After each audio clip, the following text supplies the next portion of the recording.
Welcome dear students. Today we shall talk about the impact of Green Revolution on indigenous crops. Food production has seen various advancements globally in developing countries such as India. One such advancement was the Green Revolution.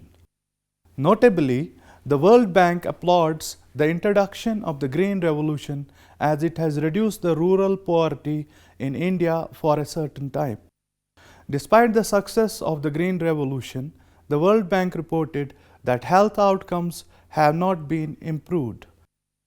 During the post-Green Revolution period, several notable negative impacts arose. Exclusive studies were not conducted on the benefits and harms before the introduction of the Green Revolution. Some such interventions deviate from the natural laws and balance and functioning and are unsustainable practices.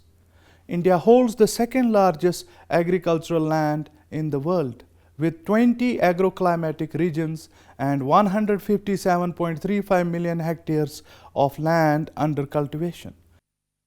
Thus, agriculture plays a vital role with 58% of rural households depending on it, even though India is no longer an agrarian economy. Although India is self-sufficient in food production, its food production between 1947 and 1960 was so bad that there were risks for the occurrence of famine. Therefore, the Green Revolution was initiated in the 1960s in order to increase food production, alleviate extreme poverty and malnourishment in the country, and to feed millions. In spite of these measures, India has 1/4 of the hungry population of the world, with 195.9 million undernourished people lacking sufficient food to meet their daily nutritional requirements. 58.4% of children under the age of 5 suffer from anemia, while in the age group of 15 to 49, 53% of women and 22.7% of men are anemic. 23% of women and 20% of men are thin, and 21% of women and 19% of men are obese. The major crops cultivated in the era preceding the Green Revolution were rice, millets, sorghum, wheat, maize, and barley, and the production of rice and millets were higher than the production of wheat, barley, and maize combined all together. But the production of millets has gone down, and the crops that were once consumed in every household became a fodder crop in just a few decades after the Green Revolution. Meanwhile, a number of traditional rice varieties consumed prior to the Green Revolution have become non-existent, and the availability of local rice varieties have decreased to 7,000, and not all of these varieties are under cultivation. Thus, India has lost more than 1 lakh varieties of indigenous rice after the 1970s that took several thousand years to evolve. This loss of species is mainly due to the focus given to the production of subsidized high-yielding hybrid crops and the emphasis of monoculture by the government. Studies by the Department of Conventional Agriculture, Social Sector Development bring out the positive impacts of the Green Revolution, such as increased yield and reduced mortality and malnutrition. On the other hand, studies conducted by the Environmental and Public Health Departments suggest that to mitigate the negative impacts, a reduced usage of pesticide, insecticides, and other chemicals is sufficient. However, without considering the ecological principles, the positive impacts of Green Revolution would be overshadowed by the detrimental and irreversible changes of the environment. Efforts to recover from environmental damage would require extensive efforts, time, and other resources as compared with the destruction of the environment. The vicious cycle of problem, solution, negative impacts has to be broken at some point of time. Instead of this, techniques to promote sustainable agriculture can be considered. Hence, there has to be a wake-up call before the repetition of history. Now we shall talk about impact of agriculture on environment. There has been a significant increase in the usage of pesticides, and India became one of the largest producers of pesticides in the whole of Asia. Although this has contributed to a lot of economic gains, it is found that a significant amount of pesticides is unnecessary in both industrialized and developing countries.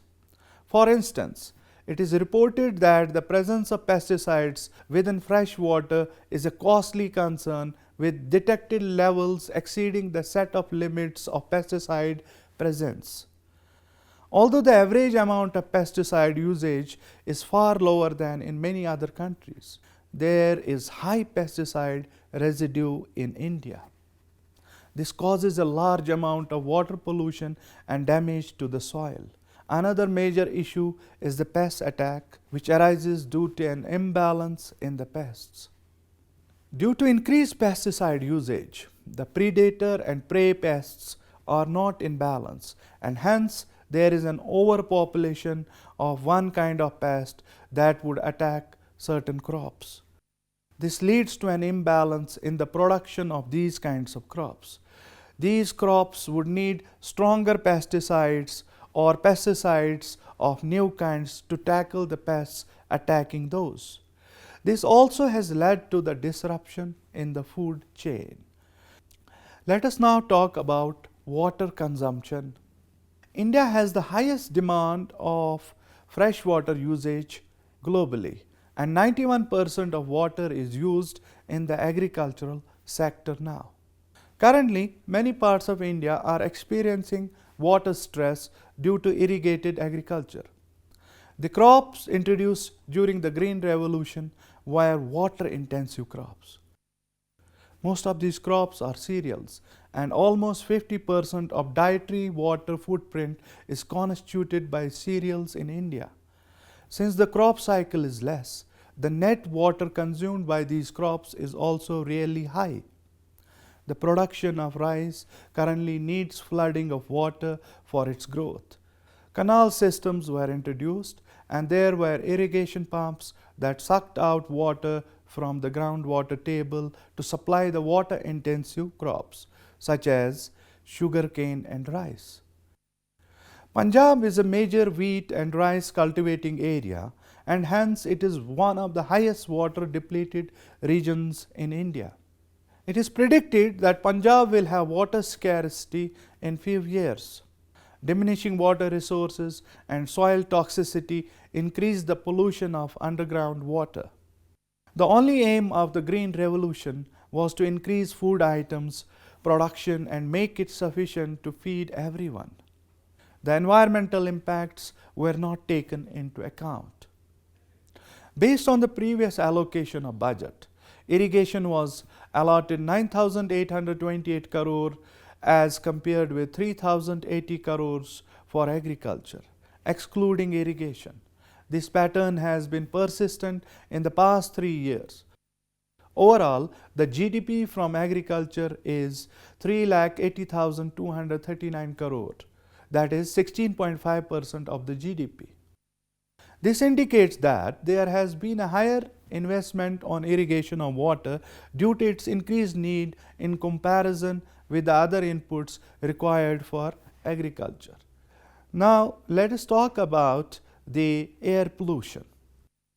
Air pollution introduced due to the burning of agricultural waste is a big issue these days.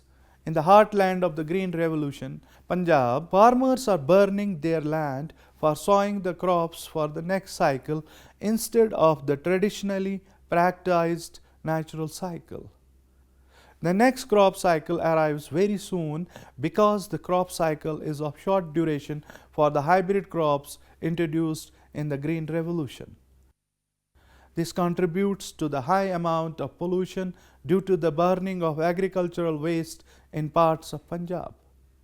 This kind of cultivation can lead to the release of many greenhouse gases such as carbon dioxide, methane, nitrogen oxides. Now, let's talk about impact on soil and crop production. There was a repetition of crop cycle for increased crop production and reduced crop failures, which depleted the soil nutrients. Similarly, as there is no return of crop residues and organic matter to the soil, intensive cropping systems resulted in the loss of soil organic matter.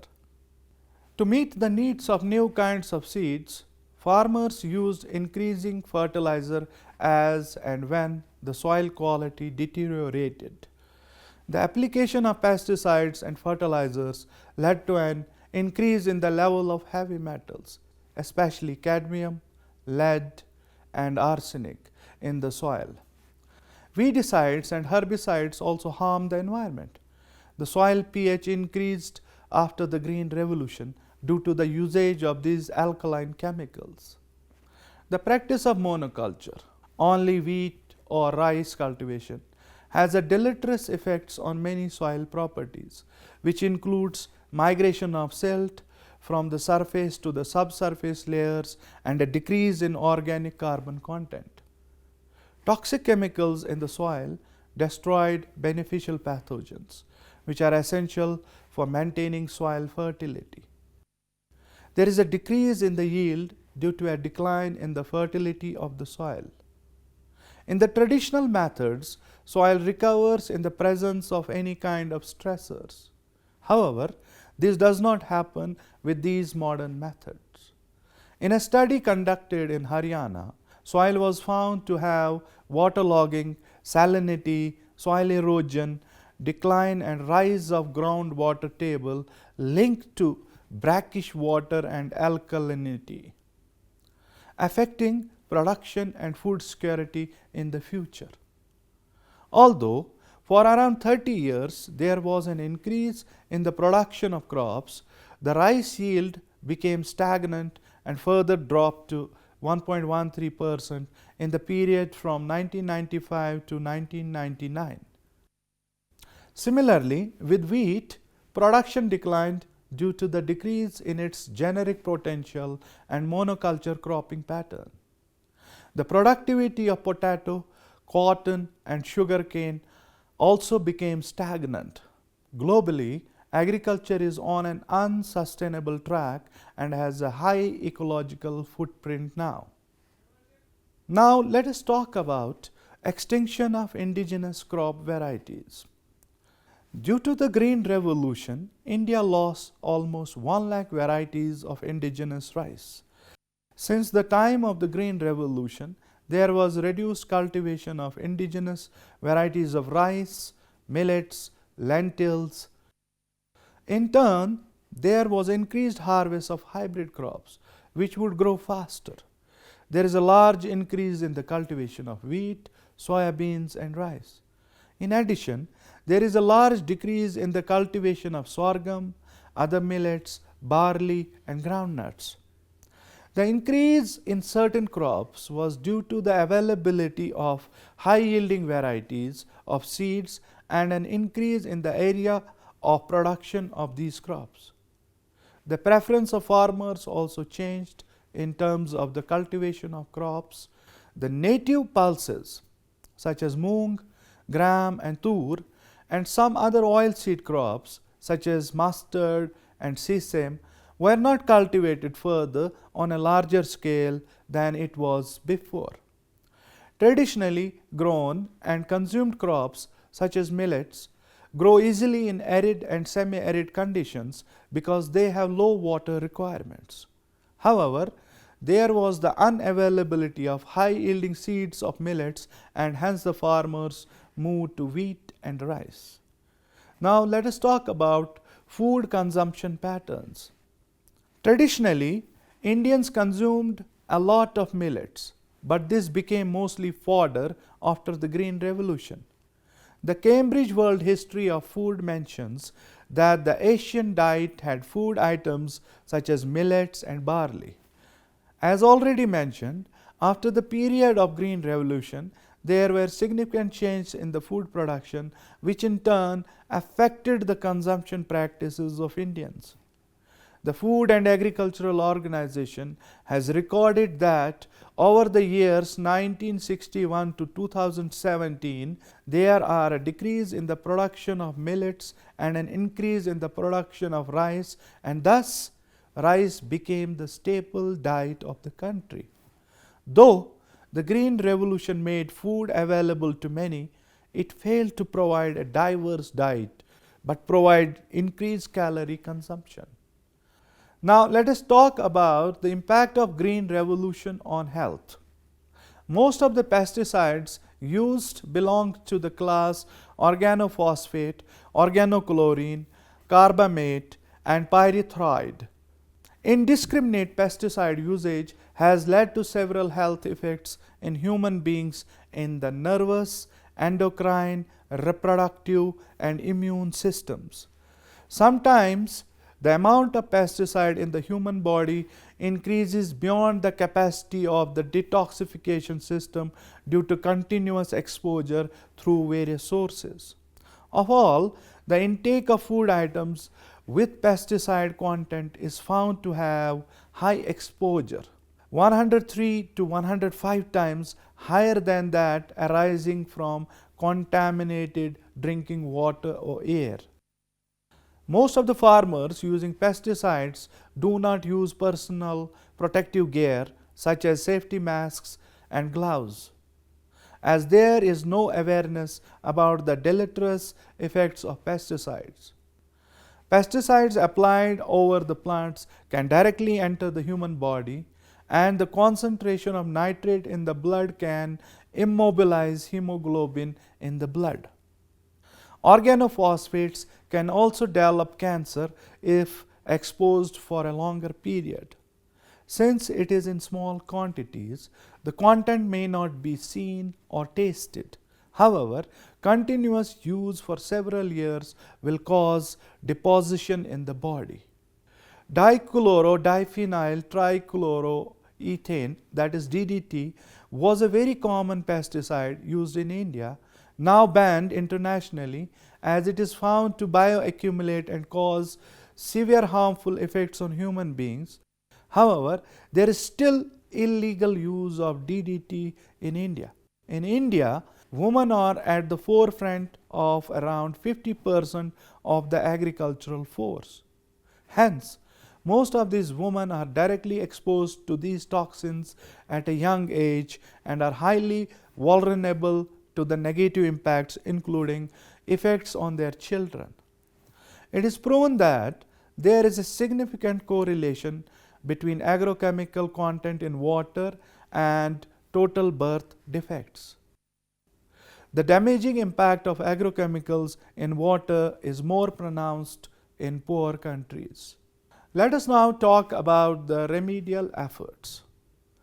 Efforts are underway to produce genetic variants of millets that can withstand biotic and abiotic stresses. Earlier, the introduction of genetic variants of rice and wheat and pesticides was the solution for malnutrition, but it led to environmental destruction in a few years. In the short term, food scarcity might rise again due to increased water depletion and soil damage. Any new interventions should be carefully introduced not to disrupt other systems to prevent future adversities. A domino effect is expected to occur when there is any disruption in the ecosystem, such that if even one link in the food chain is affected, it affects other parts of the chain also. Most of the ecological disruptions is by human intervention.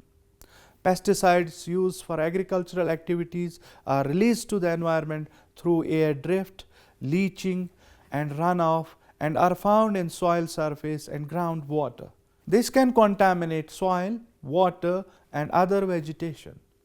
Pesticide residues are found to be present in almost all habitats and are detected in both marine and terrestrial animals. The mechanisms include absorption through the gills or integuments. which is bioconcentration, as well as through the consumption of contaminated food called biomagnification or bioamplification. In marine systems, seagrass beds and coral reefs were found to have very high concentration of persistent organic pollutants. It also affects the activities of insects and microbes. It kills insects and weeds, is toxic to other organisms such as birds and fish, and contaminates meat products such as chicken, goat, and beef. This can lead to bioaccumulation in human beings along with poor food safety, thus impairing nutrition and health. Repeated application leads to loss of biodiversity. Consumption of pesticide-laden food can lead to loss of appetite, vomiting, weakness, and abdominal cramps. There is a decline in the number of pollinators. For instance, the destruction of bumblebee colonies that are an important group of pollinators on a global scale. There is an extension of honeybee population, and it poses a great threat to the survival of human beings. The residue level of these pesticides depends on the organism's habitat and position in the food chain. This is a serious issue because the predicted usage of pesticides is that it will be doubled in the coming years. In addition, it is not nearly possible to get back the lost varieties of indigenous rice. Likewise, further advancements should not lead to the extinction of the other indigenous varieties of grains such as millets. In conclusion, the effects of the Green Revolution are persisting. The Green Revolution, which was beneficial in ensuring food security, has unintended but harmful consequences on agriculture and human health. This requires new interventions to be tested and piloted before implementation, and continuous evaluation of the harms and benefits should guide the implementation. An already fragile food system is affected due to the aftermaths of the Green Revolution. The potential negative impacts are not part of the discourse, as it can affect the narrative of the development and prosperity. Development introduced due to necessity may not be sustainable in the future. Organic ways of farming need to be adopted for sustainable agricultural practices. Similarly, alternative agricultural techniques such as intercropping, zero-budget natural farming, with essential principles involving the enhancement of nature's processes and elimination of external inputs, can be practiced. The government of Andhra Pradesh, a southern state in India, has plans to convert 6 million farmers and 8 million hectares of land under the state initiative of climate resilient zero budget natural farming because of the positive outputs obtained in the ZBNF impact assessments in the states of Karnataka and Andhra Pradesh. In Andhra Pradesh, it was observed that yield of crops increased to 9% in the case of paddy and 40% in case of ragi.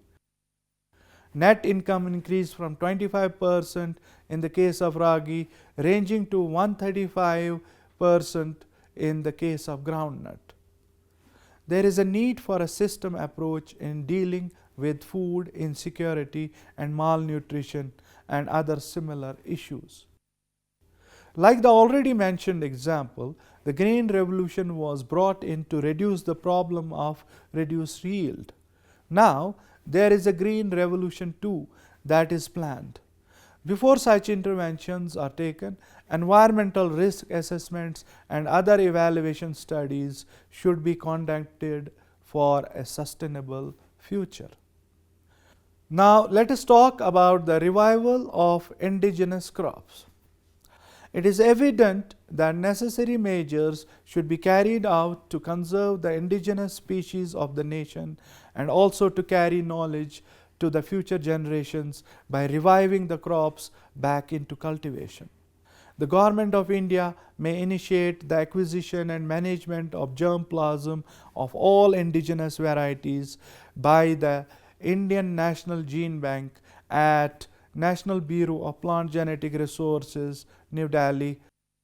Furthermore, the primary factors that contribute to the revival of indigenous crops include the passion of farmers, administrative measures initiated by the stakeholders, and the marketing strategies of vendors.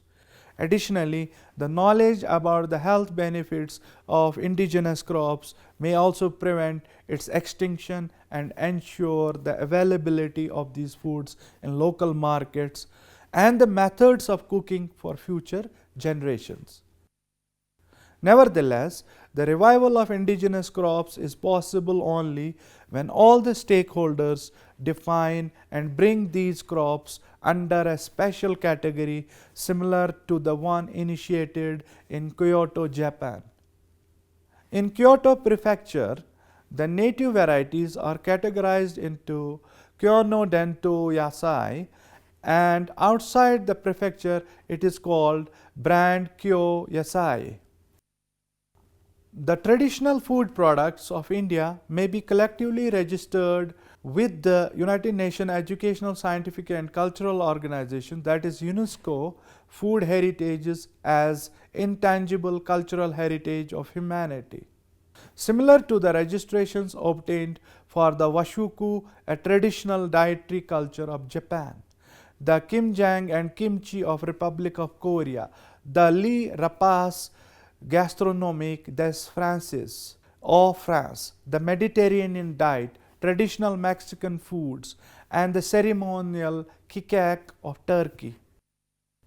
India may also adopt a geographical indication for the traditional products like the one followed in the European Union and Japan to provide the farmers with better access to the willingness of their consumers to try the traditional food products. The benefits of indigenous crops over the introduced high-yielding varieties include: first, cultivation of indigenous crops can make agriculture more genetically diverse and sustainable. Second, consumption of domestically cultivated indigenous crops can reduce the carbon footprints and imports. Third, the indigenous crops are highly adapted to the climatic conditions of the land. And fourth, consumption of indigenous foods contribute to food diversity and enrichment of diet with micronutrients, provides health benefits due to the interactions between the inherited genes and food nutrients.